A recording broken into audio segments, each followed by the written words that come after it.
आम जड़े आज्ञा के भेटिचु दूसरा अंचल रे जितबार संभावना कार अच्छे निर्वाचन से आज्ञा कहबे भूल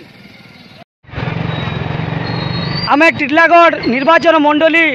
दूसरा अंचल रे असु आउ जड़े आज्ञा मत देवे कि काना रही दूसरा अंचल रे किंबा तांकर टिटलागढ़ कन्स्टिट्यूएंसी रे आज्ञा कहबे भोटरकर मत काना रही केन दल प्राधान्य रही खास कर दूसरा अंचल रे बीजेपी हवा अच्छे बीजेपी टिटलागढ़ कन्स्टिट्यूएंसी आसवा बोले संभावना अच्छे बीजेपी कहले बीजेपी प्रार्थी जेनटा नवीन जन अच्छा एमएलए प्रार्थी आउ एमपी प्रार्थी रे काके देखुछन आपन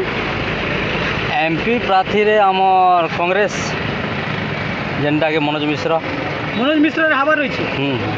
मनोज मिश्र आउ टुकनी साहुर कथा कहूथिले सेटा केनता देख लोक परिवर्तन चाहून टुकनी साहू मो विकास करी बोली कहून लोकंर मत परिवर्तन चाहून हे तो से बीजेपी फोकस अच्छी जहाँ आम मत नौ बीजेपी फोकस अच्छी नुआ परिवर्तन सरकार आसो।